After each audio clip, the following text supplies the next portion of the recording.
Hey people, welcome to our YouTube channel Enlightening Management Tutorials. I hope you all are fine. So today I'm here with a very interesting topic, Principles of Organizing. हमने organising की series start करी हुई है जिसके अंदर आज की video से पहले हमने ऑर्गेनाइजिंग की introduction, meaning, definition, characteristics, process, importance सबको डिटेल में डिस्कस किया है। जिसने अभी तक उन वीडियोस को नहीं देखा है, वीडियोस का लिंक डिस्क्रिप्शन बॉक्स में है, you can check it out there. And also remind that if you like my videos and comment then please do like and share it, and if you are new at my channel then please do subscribe it for more videos and also press the bell icon for the new notification. तो चलिए जल्दी से start करते हैं हम आज के session को, अदरवाइज इंट्रोडक्शन बहुत लेंदी हो जाएगा। आज हमें डिस्कस करनी है ऑर्गेनाइजिंग के प्रिंसिपल्स। ठीक है, कुछ 17 प्रिंसिपल्स हैं हमारी ऑर्गेनाइजिंग के, वन बाय वन डिटेल में हम सबको डिस्कस करेंगे, ईच एंड एवरी पॉइंट। तो सबसे पहले ये समझ लेते हैं कि प्रिंसिपल्स से क्या मतलब है, प्रिंसिपल्स से हम क्या समझते हैं। प्रिंसिपल्स मीन्स वो guidelines that promotes the managerial efficiency, मतलब कुछ ऐसी गाइडलाइंस अगर एक मैनेजर के पास होगी तो उससे वो इफ़ेक्टिवली अपने उस फंक्शन को कर पाएगा। अब ये जो ऑर्गेनाइजिंग का फंक्शन है, जो आफ्टर प्लानिंग ऑर्गेनाइजेशन के अंदर किया जाता है, तो इसको इफ़ेक्टिवली करने के लिए कुछ प्रिंसिपल्स हैं जो कि ऑर्गेनाइजेशन के अंदर होने चाहिए, जिससे कि जो ऑर्गेनाइजिंग का फंक्शन है वो इफ़ेक्टिवली और एफिशिएंटली हमारी ऑर्गेनाइजेशन के अंदर इम्प्लीमेंट हो सके। तो चलते हैं सबसे पहले अपने फर्स्ट प्रिंसिपल की तरफ, that is principle of unity of objective. Now see what does this mean, इसका क्या मतलब है कि जितनी भी ऑर्गेनाइजेशनल की एक्टिविटीज़ हैं, जितने भी टास्क हैं, सब कुछ भी अगर हमारी ऑर्गेनाइजेशन में किया जा रहा है तो ऑब्जेक्टिव्स को एकम्प्लिश या अटेन करने के लिए किया जा रहा है। अब ये जो ऑब्जेक्टिव्स हैं हर लेवल पे बनाए जाते हैं, चाहे हम टॉप लेवल की बात करें, मिडिल लेवल की बात करें या लोअर लेवल की बात करें, हर फंक्शनल एरिया के लिए ये ऑब्जेक्टिव्स जो हैं बनाए जाते हैं। तो इन ऑब्जेक्टिव्स का हर किसी को पता होना बहुत ज़रूरी है जो उस ऑर्गेनाइजेशन के अंदर काम कर रहा है, चाहे वो एक टॉप लेवल का मैनेजर हो या लोअर लेवल का एम्प्लॉय हो। अब अगर ये सारे ऑब्जेक्टिव्स उनको अच्छे से क्लियर होंगे तभी एफिशिएंसी आ पाएगी और वो आपस में एक दूसरे को सपोर्ट करेंगे, हेल्प करेंगे अपने अपने लेवल पे, जिससे कि हम ऑर्गेनाइजेशनल के ऑब्जेक्टिव्स को अचीव कर सकें। अगर उन्हें पता ही नहीं होगा कि कौन से ऑर्गेनाइजेशनल के ऑब्जेक्टिव्स हैं जिनके लिए वो काम कर रहे हैं या जिनके लिए काम डिवाइड हो रहा है, जिस पर्टिकुलर वर्क को वो कर रहे हैं, अगर ऑर्गेनाइजेशन के ऑब्जेक्टिव्स का ही उन्हें पता नहीं होगा देन जो पूरा प्रोसेस है वो सब फेलियर में चला जाएगा। इसलिए ऑब्जेक्टिव्स का सबसे पहले क्लियर होना बहुत ज़रूरी है, तभी एक एफिशिएंसी और कोऑर्डिनेशन को हम अचीव कर सकते हैं, तभी वो उस अल्टीमेट ऑर्गेनाइजेशनल ऑब्जेक्टिव को अटेन करने के लिए काम करेंगे। Alright, now the next principle is organisational efficiency. अब ऑर्गेनाइजेशनल एफिशिएंसी से क्या मतलब है? ऑर्गेनाइजेशनल एफिशिएंसी मतलब जो भी हमें ऑर्गेनाइजेशन के गोल्स या ऑब्जेक्टिव्स अचीव करने हैं, अटेन करने हैं, वो सिर्फ अटेन ही नहीं करने हैं, उनको अटेन करना है, अचीव करना है इफ़ेक्टिवली भी और एफिशिएंटली भी। ठीक है, अब ये जो इफ़ेक्टिवली और एफिशिएंटली वर्ड मैंने यूज़ किया है, इसका डिफरेंस मैंने अपनी फर्स्ट वीडियो के अंदर डिस्कस किया था, बेसिक्स ऑफ मैनेजमेंट पार्ट 1। ठीक है, वीडियो का लिंक डिस्क्रिप्शन बॉक्स में है, वहाँ पे जाके अच्छे से क्लियर हो जाएगा what's the difference between effectiveness and efficiently. Alright, so अभी वापस आते हैं हम अपने प्रिंसिपल्स पे। तो अगर हमें अपने ऑर्गेनाइजेशनल गोल्स को इफ़ेक्टिवली और एफिशिएंटली अचीव करना है तो जितने भी रिसोर्सेज हैं हमें उनका अपनी ऑर्गेनाइजेशन के अंदर ऑप्टिमम यूटिलाइजेशन करना पड़ेगा। ऑप्टिमम यूटिलाइजेशन करना पड़ेगा, फुलर कैपेसिटी में यूटिलाइजेशन करना पड़ेगा। अब वो रिसोर्सेज, हम ह्यूमन रिसोर्सेज की बात कर रहे हैं, टेक्निकल रिसोर्सेज की बात कर रहे हैं, फाइनेंशियल रिसोर्सेज की बात कर रहे हैं, मतलब जितने भी रिसोर्सेज हैं हमारी ऑर्गेनाइजेशन के, उनका हमें अच्छे से ऑप्टिमम यूटिलाइजेशन करना पड़ेगा, तभी ही हम ऑर्गेनाइजेशनल की एफिशिएंसी को, ऑब्जेक्टिव्स को अच्छे से अचीव कर सकते हैं। मतलब इस तरीके से हमें रिसोर्सेज अलग अलग एक्टिविटीज़ में एलोकेट करने हैं, स्प्रेड करने हैं, जिससे कि हम मैक्सिमम आउटपुट अचीव कर सकें विद द मिनिमम इनपुट्स। मतलब जो इस तरीके से रिसोर्सेज एलोकेट किए जाएं आपस में, डिपार्टमेंट्स में, अलग अलग एक्टिविटीज़ में, जो इनका कंक्लूडिंग रिजल्ट निकल कर आएगा, जो कलेक्टिवली रिजल्ट निकल कर आएगा, वो हमारा मैक्सिमम होना चाहिए। मतलब अगर वन लाइन में बोला जाए मैक्सिमम आउटपुट्स को हम तभी अचीव करेंगे मिनिमम इनपुट्स के साथ, अगर हम अच्छे से अपने रिसोर्सेज को यूटिलाइज़ करेंगे, उनका ऑप्टिमम यूटिलाइजेशन करेंगे अपनी ऑर्गेनाइजेशन के अंदर। Now the third principal is division of labour. अब ये जो वर्ड है डिवीजन ऑफ लेबर, इसको हम ऑर्गेनाइजिंग की फर्स्ट वीडियो से डिस्कस कर रहे हैं। इंट्रोडक्शन में भी डिस्कस किया, प्रोसेस में भी, इंपॉर्टेंस में भी, कैरेक्टरिस्टिक्स में भी। मतलब डिवीजन ऑफ लेबर का क्या मतलब है, हमें अपने वर्कर्स को, अपने एम्प्लॉयज़ को, सबॉर्डिनेट्स को वही काम देना है जो उनकी स्किल्स, उनकी एबिलिटीज़, उनकी कॉम्पिटेंसीज़ के साथ मैच हो रहा है। उससे क्या होगा, वो खुद भी स्पेशलाइज्ड होंगे, हमारे काम में भी स्पेशलाइजेशन आएगा, एफिशिएंसी इम्प्रूव होगी, डुप्लीकेशन नहीं होगा, वेस्टेजेस कम होगी, जो स्पीडअप है, हमारी जो प्रोडक्शन की स्पीड है वो भी मैक्सिमम होगी। मतलब हायर एफिशिएंसी के साथ वो अपना काम करेंगे। जब उनको उनकी स्किल और उनकी एबिलिटी के अकॉर्डिंग काम दिया जाएगा तो वो और ज़्यादा मोटिवेट होंगे अपना बेस्ट देने के लिए। इसलिए डिवीज़न ऑफ लेबर करना बहुत ज़रूरी है अगर हम उनके अंदर भी स्पेशलाइजेशन लाना चाहते हैं और अपने काम के अंदर भी स्पेशलाइजेशन लेकर आना चाहते हैं। Now the next is authority responsibility. अब ये भी एक ऐसा वर्ड है जो हम फर्स्ट वीडियो से डिस्कस कर रहे हैं अपनी ऑर्गेनाइजिंग की। मतलब अथॉरिटी और रिस्पॉन्सिबिलिटी दोनों साथ साथ चलनी चाहिए, they must go hand in hand. ठीक है, मतलब दोनों में हमें बैलेंस बना के रखना है। There should not be disparity between the authority granted and the responsibility imposed. Responsibility मतलब क्या होता है, रिस्पॉन्सिबिलिटी मीन्स ऑब्लिगेशन, कि आपको जो काम असाइन किया गया है you are obliged to do that. ठीक है, लेकिन उस काम को जब आप किसी को असाइन कर रहे हो तो किसी लेवल पर हमें उसे अथॉरिटी भी देनी पड़ेगी। सिर्फ अगर हम उसको रिस्पॉन्सिबिलिटी दे देंगे तो वो अपने काम को इफ़ेक्टिवली नहीं कर पाएगा। इसीलिए अथॉरिटी रिस्पॉन्सिबिलिटी जो हैं दोनों साथ साथ चलनी चाहिए। अगर हम अथॉरिटी दे देंगे बिना रिस्पॉन्सिबिलिटी दिए तो वहाँ पे हमारी अथॉरिटी का मिसयूज़ हो सकता है। ऑन दी अदर हैंड अगर रिस्पॉन्सिबिलिटी दे दी जाएगी without the delegation of authority, मतलब बिना अथॉरिटी दिए सिर्फ रिस्पॉन्सिबिलिटी देंगे तो जो हमारी एफिशिएंसी है वो नहीं आएगी, जो एक पुअर एफिशिएंसी है वो आएगी, काम में जो परफॉर्मेंस होगी वो भी हमारी पुअर ही होगी। मतलब अथॉरिटी और रिस्पॉन्सिबिलिटी दोनों साथ में होनी चाहिए। अथॉरिटी हमें बिना रिस्पॉन्सिबिलिटी के भी नहीं देनी है और ना ही रिस्पॉन्सिबिलिटी हमें बिना अथॉरिटी के देनी है। Clear? Now the next is delegation. Delegation का क्या मतलब हुआ, अभी जो हमने ऊपर डिस्कस किया अथॉरिटी रिस्पॉन्सिबिलिटी में बांटना। मतलब डेलीगेशन का मतलब अगर हम ऑर्गेनाइजेशन के लेवल पर समझें कि जो मैनेजर्स हैं वो अगर अपनी अथॉरिटी को डेलीगेट करते हैं लोअर लेवल एम्प्लॉयज़ पे, या अपने से जो नीचे उनके सबॉर्डिनेट्स हैं एम्प्लॉयज़ हैं उनको अगर अथॉरिटी डेलीगेट करेंगे तो एक तो कहीं ना कहीं जो वर्कलोड है वो भी कम हो जाएगा, उनकी भी डिसीजन मेकिंग जो कैपेबिलिटी है वो इंक्रीज़ होगी, उनकी एफिशिएंसी इंक्रीज़ होगी, वो और ज़्यादा मोटिवेट होंगे। ऑन दी अदर हैंड जब एक मैनेजर डेलीगेशन ऑफ अथॉरिटी करके एक तो अपना वर्कलोड कम कर रहा है, जब उसका वर्क प्रेशर कम होगा तो वो और दूसरी कोर एक्टिविटीज़ पर, कोर एरियाज़ पर फोकस कर सकता है। मतलब जो आपको लगता है कि भाई जो काम आपका एम्प्लॉय भी कर सकता है, छोटे मोटे डिसीजन आपका एम्प्लॉय ले सकता है तो आप उसको लेने दो।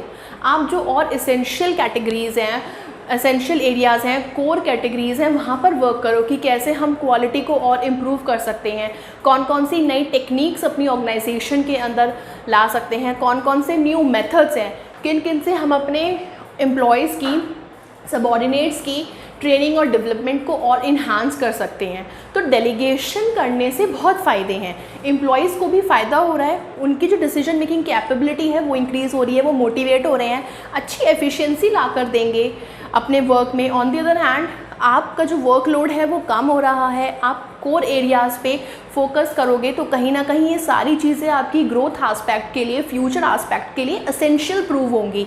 Now the next is scalar chain.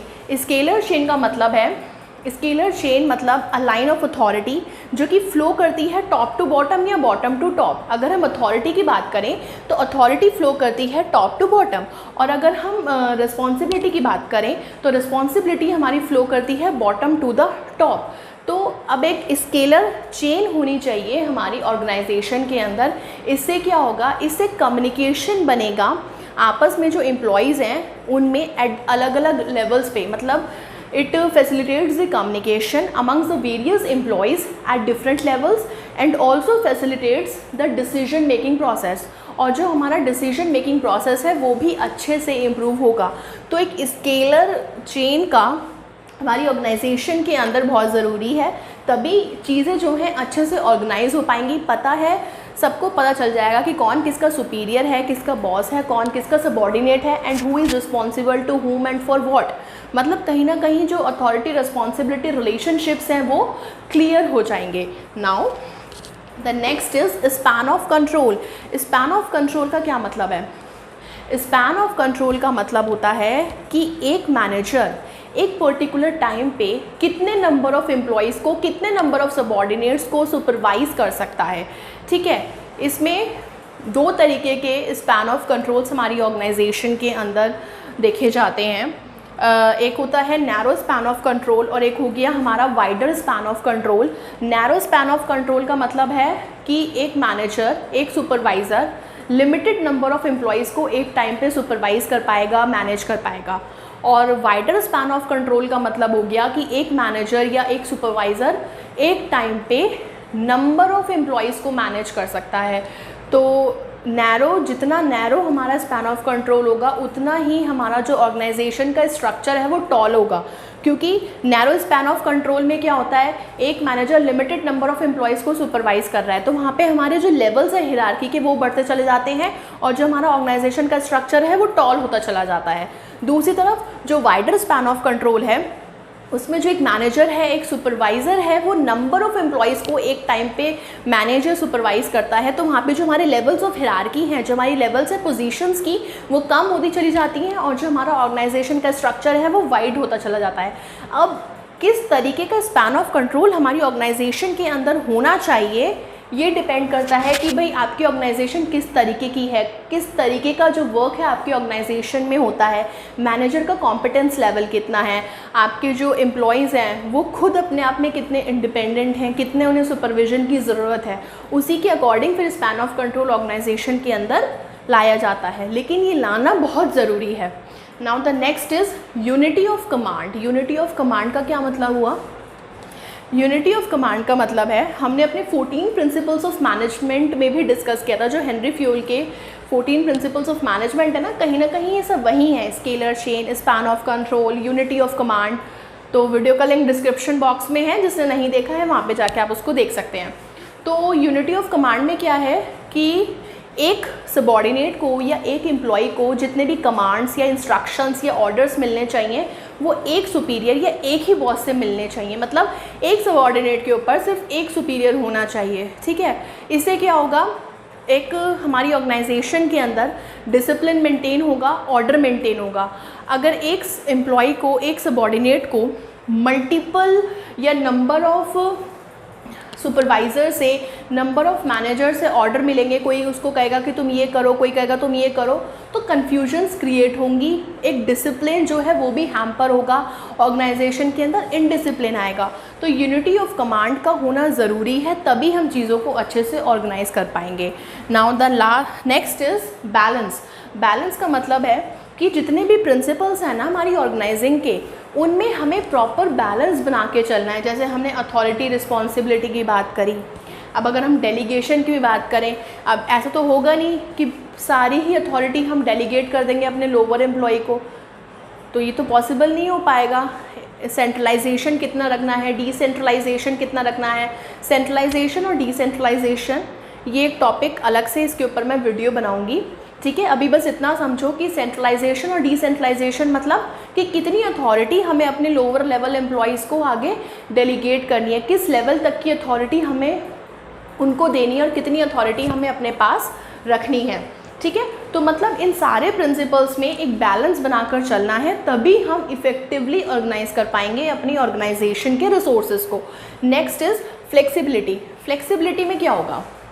Flexibility का मतलब होता है कि हमारा जो ऑर्गेनाइजेशन का स्ट्रक्चर है वो इतना फ्लेक्सिबल होना चाहिए कि अगर इन फ्यूचर कोई एक्सटर्नल चेंजेस या कुछ इन्वायरमेंटल फैक्टर्स अगर हमारे चेंज होते हैं, सिचुएशनल फैक्टर्स अगर हमारी ऑल्टर होती हैं, तो हम उसके अकॉर्डिंगली अपनी ऑर्गेनाइजेशन को, अपने एम्प्लॉयज़ को, अपनी एक्टिविटीज़ को ढाल सकें। ठीक है, मतलब हमारा जो ऑर्गेनाइजेशन का स्ट्रक्चर है वो रिजिड नहीं होना चाहिए। Next is continuity. कॉन्टीन्यूटी की अगर हम बात करें, भले ही हमारी ऑर्गेनाइजेशन में कितने चेंजेस आ रहे हैं, ठीक है, हमें इस तरीके से काम करना है कि लॉन्ग रन में जाके ग्रोथ भी हो, फिर हमारे जो प्रॉफिट्स हैं वो भी आएँ, हम एक्सपेंशन भी कर सकें। मतलब चेंजेस को हमें इतने अच्छे से अडेप्ट करना है कि कॉन्टीन्यूटी में लॉन्ग रन में हमें सर्वाइवल भी अच्छा हो, ग्रोथ भी हो, प्रॉफिट्स भी हो, एक्सपेंशंस भी हो। Next is exception. एक्सेप्शन का मतलब ये हो गया कि बच्चे हर मैटर, ज़रूरी नहीं है कि आप रूटीन मैटर्स को भी, छोटे छोटे मैटर्स को भी लेके टॉप लेवल मैनेजर्स के पास चले जाओ। कुछ चीज़ों को आप लोअर लेवल मैनेजर्स तक या मीडियम लेवल, मिडल लेवल के जो मैनेजर्स हैं उन तक भी रहने दो कि वो उसको सॉल्व कर दें। ठीक है, मतलब कुछ एरियाज़ ऐसे होने चाहिए कि छोटी छोटी बातों के लिए अब ये नहीं कि सीधा टॉप लेवल मैनेजर के पास सॉर्ट आउट कराने पहुंच गए। कुछ चीज़ें हमें मिडल लेवल तक या लोअर लेवल तक भी रखनी चाहिए। उससे क्या होगा, उनका जो डिसीजन मेकिंग पावर है वो और अच्छी होगी, क्रिएटिविटी आएगा, इनोवेशन आएगा। Next is simplicity. मतलब जितना ज़्यादा सिंपल हम अपने ऑर्गेनाइजेशन के स्ट्रक्चर को रखेंगे उतना ज़्यादा अच्छा है, क्योंकि एक सिंपल ऑर्गेनाइजेशन का मतलब है, सिंपल ऑर्गेनाइजेशन से मतलब है कि ज़्यादा लेवल्स नहीं होने चाहिए, नंबर ऑफ़ पोजीशंस आपने बना रखी हैं, नंबर ऑफ़ हायरार्की लेवल्स आपने बना रखे हैं, पता नहीं एक सबऑर्डिनेट को इंस्ट्रक्शंस देने के लिए नंबर ऑफ़ बॉस हैं, अथॉरिटी रिस्पॉन्सिबिलिटी किसी को पता ही नहीं है कौन किसका सुपीरियर है, कौन किसका बॉस है। इतना ज़्यादा कॉम्प्लेक्सिटी नहीं रखनी है हमें अपने ऑर्गेनाइजेशन के अंदर। ऑर्गेनाइजेशन के स्ट्रक्चर को बिल्कुल सिंपल बनाकर चलना है। जितना हम सिंपल अपने ऑर्गेनाइजेशन के स्ट्रक्चर को बनाएंगे उतना ही अच्छे से कोऑपरेशन होगा, कोऑर्डिनेशन होगा और इफ़िशियंसी जो है अचीव हम कर पाएंगे अपने ऑर्गेनाइजेशन के अंदर। Next is डिपार्टमेंटेशन। डिपार्टमेंटेशन का मतलब होता है कि जहाँ तक हो सके हमें सिमिलर नेचर की एक्टिविटीज़ को अलग अलग ग्रुप्स में, अलग अलग डिपार्टमेंट्स में डाल देना चाहिए, सो दैट वो अपने अपने लेवल पे काम करें, लेकिन जो उनका मेन एम हो उस पर्टिकुलर ऑर्गेनाइजेशनल ऑब्जेक्टिव को अचीव करने का हो। Alright, next is decentralisation. Decentralisation मतलब डेलीगेशन। मतलब हमें अपने लोअर लेवल एम्प्लॉयज़ को भी कुछ अथॉरिटी, कुछ पावर देनी चाहिए, सो दैट वो भी डिसीजंस ले सके। सारी अथॉरिटी अपने पास लेकर नहीं बैठना है। कुछ अथॉरिटी जो हमें लगता है कि जिनके लिए वो कैपेबल हैं, जिसको वो कर सकते हैं, वो हमें उनको करने देना चाहिए। Next is unity of direction. Unity of direction मतलब भले ही हमारे अलग अलग डिपार्टमेंट्स हैं, अलग अलग ग्रुप्स हैं, सब अपने अपने लेवल पर काम कर रहे हैं, अपने अपने ऑब्जेक्टिव्स को अचीव करने के लिए काम कर रहे हैं, लेकिन जो उनका मेन एम होना चाहिए, मतलब वो जितने भी एक्टिविटीज़ परफॉर्म कर रहे हैं, जितने भी टास्क परफॉर्म कर रहे हैं, उन सबको करने का एक मेन एम होना चाहिए, दैट इज़ जो हमें उस मेन ऑर्गेनाइजेशनल ऑब्जेक्टिव को अचीव करना है। मतलब कहीं ना कहीं हमें अपने इंडिविजुअल इंटरेस्ट से ऊपर अपने ऑर्गेनाइजेशनल के इंटरेस्ट को रखना है। Now the last is cooperation. भले ही नंबर ऑफ़ इंडिविजुअल्स हमारी ऑर्गेनाइजेशन के अंदर काम कर रहे हैं, number of departments, number of groups हमारी ऑर्गेनाइजेशन के अंदर एग्जिस्ट कर रहे हैं, लेकिन अगर कोऑपरेशन है हमारी ऑर्गेनाइजेशन में तो सारी चीज़ें इफ़ेक्टिवली और स्मूथली तरीके से हो जाएंगी।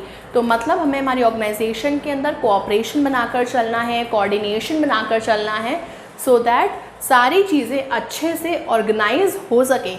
सो ये these are all the principles जिनको हम इम्प्लीमेंट करके अपनी ऑर्गेनाइजेशन के अंदर ऑर्गेनाइजिंग के फंक्शन को इफ़ेक्टिवली इम्प्लीमेंट कर सकते हैं। आई होप सबको क्लियर हो गया होगा। इसके बाद अगर किसी को डाउट है then please mention in the comment box, we will take in the next session. So till then take care and stay safe. Meet you all in the next video. Thank you and have a nice day.